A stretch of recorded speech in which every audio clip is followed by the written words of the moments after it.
দিকে তাকাও। আমি নিজেই নিজের ছেলেকে চিনতে পারিনি। আরাধ্য, আরাধ্য, লিফট কল করো। আরাধ্য, আমার সোনা আরাধ্য। চলো। Good morning everyone, welcome back to the channel and welcome back to the new blog. তো এই যে সকাল সকাল চলে এসেছি আমি আর আরাধ্য সোনা, আমার ছোট্ট আরাধ্য সোনার নতুন স্কুল হাটকো ইন্টারন্যাশনাল স্কুলে। তো আজকে আমাদের স্কুলে আসার কারণ হচ্ছে আজকে আমার ছোট্ট আরাধ্য সোনার ইউনিফর্ম দেওয়া হবে। আর এর আগে স্টেশনারি বুকস ইত্যাদি দেওয়া হয়ে গেছে এবং সেগুলো অলরেডি ক্লাস টিচারের কাছে সাবমিট করাও হয়ে গেছে। তো এই যে এখন আমি আরাধ্য সোনাকে নিয়ে এসেছি ওর ইউনিফর্ম কালেক্ট করার জন্য। তো ওর এখন ইউনিফর্ম দেওয়া হচ্ছে, ওর ঠিক কোন সাইজের ইউনিফর্ম ওর গায়ে লাগবে তো সেটা আসলে দেখা হচ্ছে এবং তারপর এখান থেকে ব্র্যান্ড নিউ 2 সেট ইউনিফর্ম আমাদের দেওয়া হবে। তো আমার সেই ছোট্ট আরাধ্য সোনা তার লাইফে ফার্স্ট টাইম ইউনিফর্ম পরছে। তো যা হোক ওকে দেখে কিন্তু আমার সত্যি খুব আনন্দ হচ্ছিল আর ওকে ইউনিফর্মে সত্যি অন্যরকম দেখাচ্ছিল। বাবা আমরা বাসে যে চলো চলো এখন আমরা তোমার টিফিন বক্স ওয়াটার বটল এগুলো সব কিনতে হবে। তো এই দেখো পার্ক দেখেছো দেখেছো। Good morning everyone. তো এই যে আজকে এসেছি আরাধ্যর ইউনিফর্ম স্টেশনারি এগুলো কালেক্ট করতে। এগুলো কালেক্ট করে ক্লাস টিচারের কাছে সাবমিট করা হয়ে গেছে আর ড্রেস নিয়ে বাড়িতে যাচ্ছি। তো এই আর কি পরশু দিন থেকে আরাধ্য সোনার নিউ জার্নি স্টার্ট হবে, ওর ফার্স্ট ডে স্কুল হবে হোপফুলি। তো এই আর কি। কোথায় এসেছো? স্কুলে? হ্যাঁ স্কুলে এসেছি। তো অবশেষে চলে এলো সেই কাঙ্ক্ষিত দিন, যেদিন শুরু হতে চলেছে আমার ছোট্ট আরাধ্য সোনার জীবনের নতুন অধ্যায়ের শুরু। আজকে ওর প্রথম স্কুলে যাওয়ার দিন। তো খুব সকালে আমরা সবাই ঘুম থেকে উঠেছি আর ইন্টারেস্টিং বিষয় হলো আমি খুব টেনশনে ছিলাম যে কি করে ওকে রেডি করে টাইমলি স্কুলে নিয়ে যাব। বাট আমাকে আজকে তেমন কোনো চাপ নিতেই হয়নি, কারণ মিস্টার ঘোষ আরাধ্যর স্কুল নিয়ে এত বেশি এক্সাইটেড ছিল যে ও ঘুম থেকে উঠে পুরো টাইম জুড়ে আরাধ্যকে রেডি করেছে, ওকে যা যা করানোর ছিল সব কিছু করেছে। তো যা হোক এখন আমরা আরিয়া সোনা আর আমার মামনিকে টাটা বলে বেরিয়ে যাচ্ছি আরাধ্য সোনার স্কুলের উদ্দেশ্যে। তো আজকে যেহেতু ফার্স্ট ডে এই জন্য মা বাবা দুজনকেই যেতে হবে, তো এই জন্য আমরা দুজনেই যাচ্ছি। তো আরাধ্য রাস্তায় বেরিয়ে আর একদম হাঁটতে চাইছে না, তো পুরো রাস্তা বাবার কোলে চড়েই আর কি স্কুলে পৌঁছাচ্ছে। আর আমাদের বাসা থেকে আরাধ্য সোনার school just 5 minutes walking distance. তো যা হোক আমরা চলে এসেছি আরাধ্যর স্কুলে এবং স্কুলে এসে আমি আরাধ্যকে বললাম বাবা এবার অন্তত বাবার কোল থেকে নামো, কারণ তুমি স্কুলে এসেছো, এখন তো কেউ বাবার কোলে উঠে স্কুলে যাবে না। তো যা হোক এই যে চলে এসেছি আমরা স্কুলে আর এখন যাকে দেখছেন মার্স নার্সারি লিখে যিনি দাঁড়িয়ে আছেন উনি হচ্ছেন আরাধ্য সোনার ক্লাস টিচার। তো এই যে আরাধ্য সোনার ক্লাস টিচার আরাধ্যকে ওয়েলকাম করলেন এবং আরাধ্যকে এখন এই যে ফার্স্ট ডে অফ স্কুলের সামনে দাঁড় করিয়ে দিলেন এবং ওখানে আরাধ্য সোনার ফটো সেশন হচ্ছে, যেটা স্কুলের তরফ থেকেও ফটো তোলা হচ্ছে এবং আমরাও ওর কিছু ফটো নিয়ে নিলাম।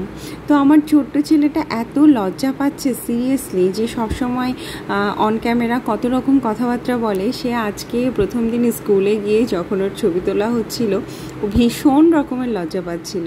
আসলে বাচ্চা মানুষ তো একদম নতুন এনভায়রনমেন্টে ম্যাচ করতে আসলে একটু টাইম লাগবে। তো যা হোক ওর শাই ফেস দেখছিলাম আমি, ওকে চেয়ার আপ করার ট্রাই করছিলাম বাট দেখলাম যে ও ভীষণ লজ্জা পাচ্ছে, একদম মুখ লুকিয়ে লুকিয়ে থাকছে, কিছুতেই ক্যামেরার দিকে তাকাচ্ছে না। তো যা হোক ওর ক্লাস টিচার যে মিস ছিলেন, মিসটা খুবই ফ্রেন্ডলি আর ওনার বিহেভিয়ারটাও আমার খুব পছন্দ হয়েছে। উনি এত সুন্দর করে আরাধ্যকে ডাকছিলেন এবং এত সুন্দর করে আরাধ্যর সঙ্গে কথা বলছিলেন, এটা দেখে আমি সত্যি কিছুটা মনে শান্তি পেয়েছি যে না অন্তত বাচ্চাকে 2 ঘন্টা এখানে রেখে আমি কিছুটা সময় হলো নিশ্চিন্তে থাকতে পারবো। তো যা হোক মিস আরাধ্যকে নিয়ে গেলেন এবং সঙ্গে আরও 2টো বাচ্চা এলো ওরই সেকশনে। তো মিস তাদেরও ওয়েলকাম করলেন এবং আরাধ্যর সঙ্গে তাদের ফ্রেন্ডশিপ করিয়ে দিচ্ছেন। তো আসলে ব্যাপারগুলো খুবই ভালো লাগছে। তো এবার সবাইকে একসঙ্গে ছবি তোলার জন্য মিস আবার দাঁড় করিয়ে দিচ্ছেন। তো আরাধ্য এখনও নর্মাল হতে পারিনি, ও মোটামুটি এখনও শাই ফিল করছে। তো যাই হোক, হয়তো সময় গেলে আস্তে আস্তে ও সবটা অ্যাডজাস্ট করে নিতে পারবে। তো এই যে এখন দেখুন ছোট্ট বাচ্চাদের আবার কত সুন্দর ফ্রেন্ড হয়েছে না, ভালোই লাগছে দেখতে। সুন্দর সাজানোও হয়েছে, চারিপাশে বেশ খুব সুন্দর একটা চেয়ারফুল এনভায়রনমেন্ট, ভালোই লাগছিল দেখতে। তো এই আর কি। তো যা হোক, মিস আমাদের বললেন যে আর 2 ঘন্টা পরে এসে ওদের নিয়ে যেতে হবে। তো এই জন্য আমি আর মিস্টার ঘোষ এখন গেটের বাইরে ওয়েট করছি যে 2 ঘন্টা আমরা এখানে থাকবো নাকি বাসা থেকে আরেক চক্কর দিয়ে আসবো। তো যা হোক, বেশ কিছু সময় ছিলাম, দেখলাম যে আরাধ্য যখন অ্যাডজাস্ট করে গেছে, তো আমরা এখন বাড়িতে ফিরে যাচ্ছি। তো বাড়িতে ফিরে কিছুক্ষণ মানে রেস্ট নিয়ে একটু ব্রেকফাস্ট করে এখন আবার আমি আর মিস্টার ঘোষ দুজন মিলে যাচ্ছি আরাধ্যকে স্কুল থেকে নিয়ে আসার জন্য। তো মিস্টার ঘোষ মানে খুব টায়ার্ড হয়ে গিয়েছিল, এই জন্য ড্রেসটাও চেঞ্জ করে নিল। তো যা হোক, এখন যাচ্ছি আমরা আরাধ্যকে স্কুল থেকে আনার জন্য। তো এই যে এখন যেহেতু স্কুল ছুটির সময় এবং সব গার্ডিয়ানরা ওয়েট করছে তাদের বেবিদের রিসিভ করার জন্য, তো এখানে সিস্টেমটা হলো যে এক একটা সেকশন আসবে এবং ক্লাস টিচাররা তাদের স্টুডেন্টদের নিয়ে প্রত্যেকটা গার্ডিয়ানের সঙ্গে মিট করে তাদের বাচ্চাকে আবার দিয়ে দিবেন। তো এটাই আর কি। তো প্রথমে একটা সেকশন এসেছে, প্রথমেই দেখছি যে প্লে গ্রুপে যে বাচ্চাগুলো ছিল তাদের আগে আর কি দেওয়া হচ্ছে। তো প্লে শেষ হয়ে যাবার পর নার্সারি শুরু হয়েছে। তো এই যে নার্সারির একটা সেকশনের বেবিরা আসছে, খুব সুন্দর মাথায় ক্যাপ পরে, আমার জিনিসটা দেখতে কিন্তু খুব ভালো লাগছিল। তো এই যে দুজন ক্লাস টিচার বাচ্চাদের সারিবদ্ধ করে আর কি নিয়ে যাচ্ছে এবং প্রত্যেকের নেম ডেকে ডেকে তাদের গার্ডিয়ানের হাতে তাদের বেবিদের দিয়ে দিচ্ছে। তো যা হোক, সিস্টেমটা ভালোই লাগলো। তো এরপরে আরও একটা সেকশন এলো, এখনও আমার আরাধ্য সোনার সেকশন আসেনি। তো যাই হোক, আমি খুব অধীর আগ্রহে অপেক্ষা করছিলাম কখন আমার আরাধ্যকে দেখতে পারবো। এই প্রথম ওকে আমি 2 ঘন্টা বাইরে কোথাও রেখে বাসায় কাটিয়েছি। তো এই জন্য আসলে খুব মানে ফাঁকা ফাঁকা লাগছিল, খুব টেনশনও লাগছিল। তো যা হোক, এই যে অবশেষে মার্স নার্সারি আমার আরাধ্য সোনার সেকশনের বাচ্চারা চলে আসছে। ক্লাস টিচারকে দেখছি যে এক একটা বাচ্চাকে খুব সুন্দর করে সারিবদ্ধ করে দাঁড় করিয়ে দিচ্ছেন এবং বাচ্চারা আসছে সবাই সারিবদ্ধ হয়ে। তা আমি এর ভেতরে আমার আরাধ্যকে খোঁজার চেষ্টা করছিলাম, কিন্তু আনফর্চুনেট আমি আমার ছেলেটাকে কোথাও দেখতেই পাচ্ছিলাম না। তো এই সময় আমার ভীষণ টেনশন হচ্ছিল। পরে গিয়ে দেখি যে ও আসলে মানে লাইনচ্যুত হয়ে আরেকটা বাচ্চার পাশে এবং একজন অ্যাটেন্ডেন্টের পিছনে এমনভাবে হাঁটছিল যে ওকে দেখাই যাচ্ছিল না। পরে ওর জুতা দেখে ওকে রিকগনাইজ করেছি যে ওটা আমার আরাধ্য, আর মাথাটা এতটা নিচু করে টুকটুক করে আসছে, মানে আমি তো ভীষণ টেনশনে পড়ে গিয়েছিলাম যে কোথায় গেল আমার ছেলে। তারপর যখন দেখতে পেয়েছি তখন মানে খুব ভালো লাগছিল যে ও খুব এনজয় করেছে এবং ও খুব আমাদের দেখার পর ভীষণ হ্যাপি হয়ে গেছে যে অনেকক্ষণ আমাদের ছেড়েছিল। তো এটাই আর কি। তারপর বাবা ছেলে মানে ছেলে তার বাবাকে দেখে একদম লাফিয়ে বাবার কোলে উঠে পড়লো। তো যাই হোক, এই দৃশ্যটা আমার কাছে খুব মানে ভালো লাগছিল। এখন আরাধ্য সোনার স্কুল ছুটি হয়ে গেছে, তো এখন আমাদের বাসায় ফিরে যাবার পালা।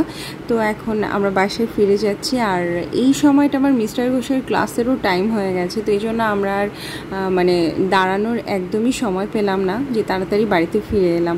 তো এই যে দেখুন আমার গলুটা হাঁটছে কি মিষ্টি করে, স্কুল ব্যাগ একটা ঘাড়ে দিয়ে, স্কুল ইউনিফর্ম, মানে সব কিছু যেন ওর বয়সের থেকে একটু বড় হয়ে গেছে। তো যাই হোক, অনেকেই প্রশ্ন করছিলেন যে এত ছোট বয়সে কেন ওকে স্কুলে দেওয়া হলো, আরেকটু পরেই তো দেওয়া যেত। হ্যাঁ, আরেকটু পরেই দেওয়া যেত অবশ্যই, কিন্তু ব্যাপার হচ্ছে যে বাংলাদেশের বাংলা মিডিয়াম আর ইংলিশ মিডিয়ামের টাইমের একটা ডিফারেন্স আছে। কারণ ইংলিশ মিডিয়ামে 4 বছর থাকে প্রি স্কুল, আর যেখানে বাংলা মিডিয়াম থাকে 3 বছর। তো এমন একটা হিসাব নিকাশ ক্যালকুলেশন করে আমরা আসলে আরাধ্যকে স্কুলে দিয়েছি, কারণ যখন ওর এজের বাচ্চারা ক্লাস 1-এ উঠবে তখন হয়তো আমার আরাধ্য সোনার প্রি স্কুল শেষই হবে না। তো এই কারণে আসলে আমরা ওকে আর কি এই সেশনে স্কুলে অ্যাডমিট করলাম। তো এই যে ওর ফার্স্ট ডে অ্যাট স্কুলে এই হ্যাটটা ওর মাথায় ছিল, এখানে ওর নাম লেখা, আর খুব সুন্দর হ্যান্ডমেড একটা হ্যাট। ওর মাথায় ক্যাপটা কিন্তু বেশ লাগছিল দেখতে।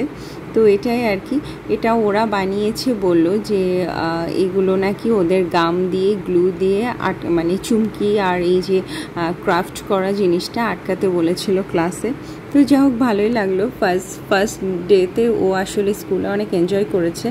আর এই যে ও এই অ্যাপেলটা কালার করেছে, তো টিচার সব জায়গায় ওর সব কিছুতে ওর নেম লিখে দিয়েছে।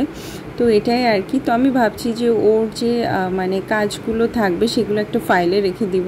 তো সেটাই করছি আমি, এই ফাইলটার ভেতরে ওর ক্লাসে করা মানে কারিকুলামগুলো আর কি রেখে দিচ্ছি। আর ওদের একটা রাইমস বুক আছে যেটা আসলে বাসায় দিয়েছে, আর অন্যান্য বুকস, স্টেশনারি, এগুলো সব স্কুলেই জমা থাকে। তো এটাই আর কি। আর ও স্কুলে কি করবে না করবে সেটা আমাদের দেখানো হবে অন্য আর একটা প্রসেসের মাধ্যমে। তো এটাই আর কি। আর ওর স্কুল ব্যাগের মধ্যে যে জিনিসগুলো দিয়েছিলাম সেটা হচ্ছে যে এক্সট্রা একটা ড্রেস, একটা টাওয়াল, এটাই আর কি। তো যা হোক, এই ছিল আমার আরাধ্য সোনার জীবনের নতুন অধ্যায়ের প্রথম দিন। তো আজকের মতো এখানে বিদায় নিচ্ছি। সবাই ভালো থাকুন, সুস্থ থাকুন, বাই।